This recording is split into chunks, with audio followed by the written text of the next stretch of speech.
Let's talk to Dr. Harry Nadelko. He's the Director of Policy at Rasmussen Global, joins us virtually from Montreal in Canada. Good morning, Dr. Nadelko. Thank you for your time today. Thank you. Good morning. I believe that we can start our conversation directly on the base of NATO. You had worked amongst the several places you had worked. You had worked in the policy planning unit of NATO, and you had also worked in the office of its Secretary General. So you're quite familiar with the issues surrounding these conflict. Can I begin by asking you, why is Ukraine seemingly so strategic to NATO that all the efforts and all the preparations are going into this situation?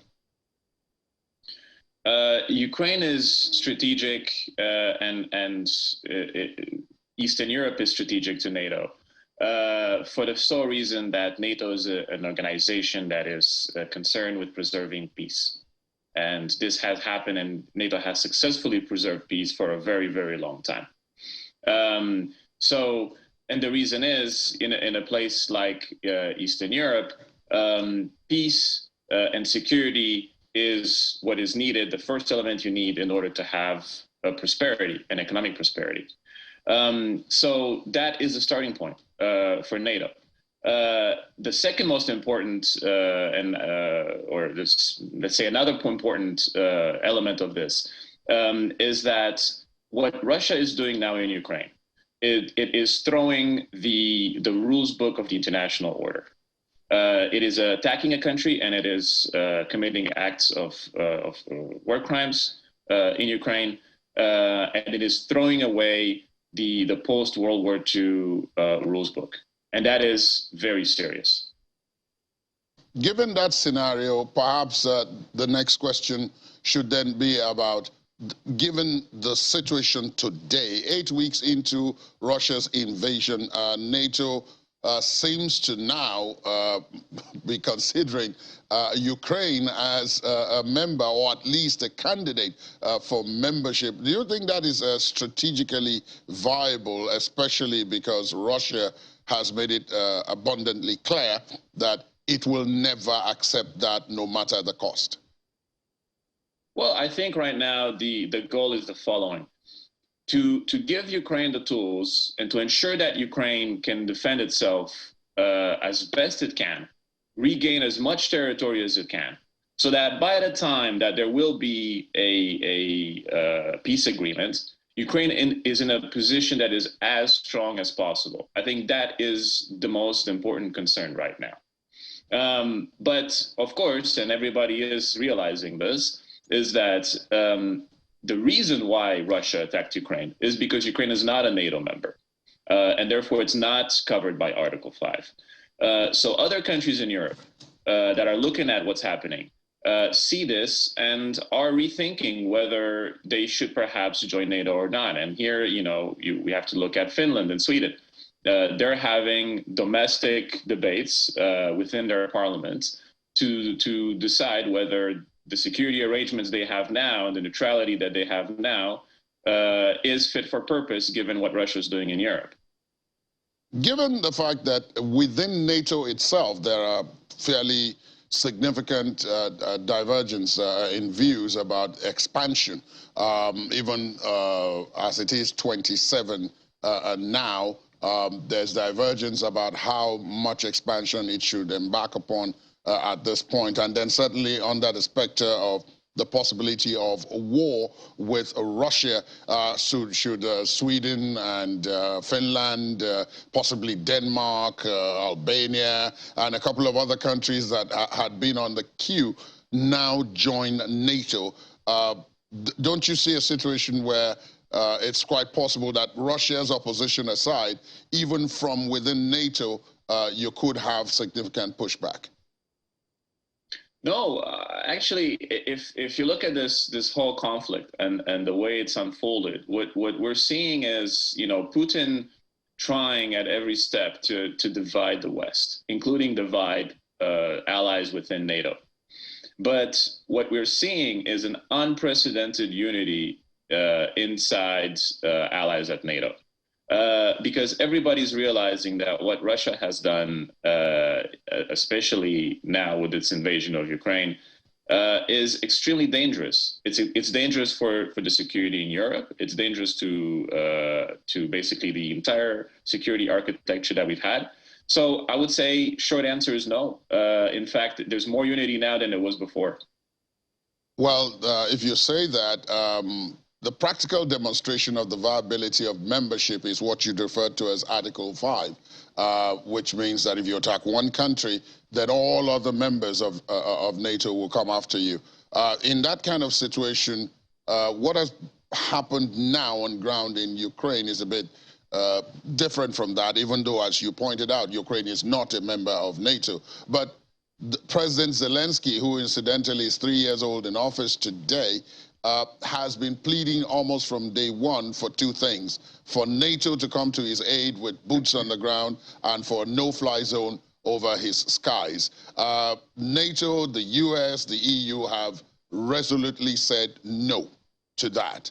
I'm trying to put both on a scale, especially if you're trying to ensure that there is peace. The reason why NATO cannot put boots on the ground and cannot enforce a no-fly zone is because that would risk direct war with Russia, which implicitly would risk a World War III, where nuclear weapons, for the first time in this World War III, would be used. That is something that Western allies, United States, NATO, have tried to avoid. Having said that, allies are doing everything possible to help Ukraine, short of boots on the ground and short of no-fly zone, because no-fly zone, what it would entail is Western planes going over Ukraine, and if Russian planes were to fly over it, shoot them down. That is a direct attack. So that is something that they're going to avoid, and they have avoided, because nobody is interested in a war with Russia. But as you can see, there's ample Western support. You've just seen an announcement by Joe Biden for more support. And I would suspect there'll be increasingly more support over the course of this war. There is, and I must ask you about this also, there is some element, and some have pointed that out, of seeming hypocrisy in all of this. And to say that what Russia is doing with respect to Ukraine, for example, the United States has done in the past under the Monroe Doctrine, and Senator Bernie Sanders did point that out, that the Monroe Doctrine was the issue with reference to Cuba, and had asked the question that if perhaps Mexico had wanted to have a defense alliance with Russia, would the United States stand idly by? As a scholar, is there some sense in that? And why should then Russia be sanctioned or opposed or fought? Well, there is a difference between the two, and that is a 200-year difference. Monroe stated his doctrine for the first time, if I'm not wrong here, in Congress in the State of the Union address in 1823. So that's 199 years. The expectation but my apologies to drop this in. The Cuban Missile Crisis was only in 1962. Yes, but we're talking here about the Monroe Doctrine. So that's which led to the Cuban crisis. The Cuban crisis happened in a different era, in a different point in time, during the Cold War. Okay. The point I was trying to make is, the expectation is that, right now in the 21st century, we and big countries do not have the kind of big power sort of approach to the world where there are spheres of influence and you can just barge in and then occupy and attack another country and commit war crimes there as well. So these are two different things, and we are in a different situation. We are in the 21st century, and we would have had the expectation not to have that happen. So that is the difference here. Given that difference, as you put it, other countries are watching what is going on here, and perhaps the the opposition that has been put up to Russia is meant to serve as a deterrent to those, some of the other countries who are watching and may have designs. But some of those countries, in fact, one of them is far more powerful than Russia and would probably not be as amenable to the kind of sanctions and so on that Russia has faced now. And I'm referring to China. There's been a strategic silence on the part of China, making the right noises here and there, but playing the middle of the road, as it were. Do you think that China is getting the right lesson from the Western powers in terms of, if you also think about this in terms of activities in Hong Kong or what's going on in Taiwan, this is what you are likely to face? Absolutely, if not worse. I think everybody's getting a lesson here. And to some degree, I think even the West is kind of surprising itself to see that it has come so strong on Russia. You know, prior to this conflict, the West was very divided. A lot of differences across the Atlantic and within the NATO camp. And now what we're seeing is a very, very strong, very, very clear, united Western response. So yes, I definitely think that they're getting the right lesson.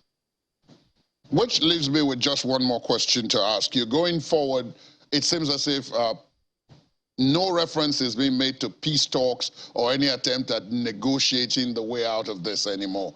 We had those talks in Turkey earlier on, and they raised quite a number of people's hopes, but then that's been put aside now. Do you think the possibility is there, especially with everybody saying this is going to go on for very long, that at some point peace or peace talks would become attractive again? Yeah, I think that's a natural conclusion to draw. I mean, at one point, this war will end. It will not end as quickly as Putin thought. He thought it was going to end in a few days and take over Kiev and decapitate the leadership. That clearly has not happened.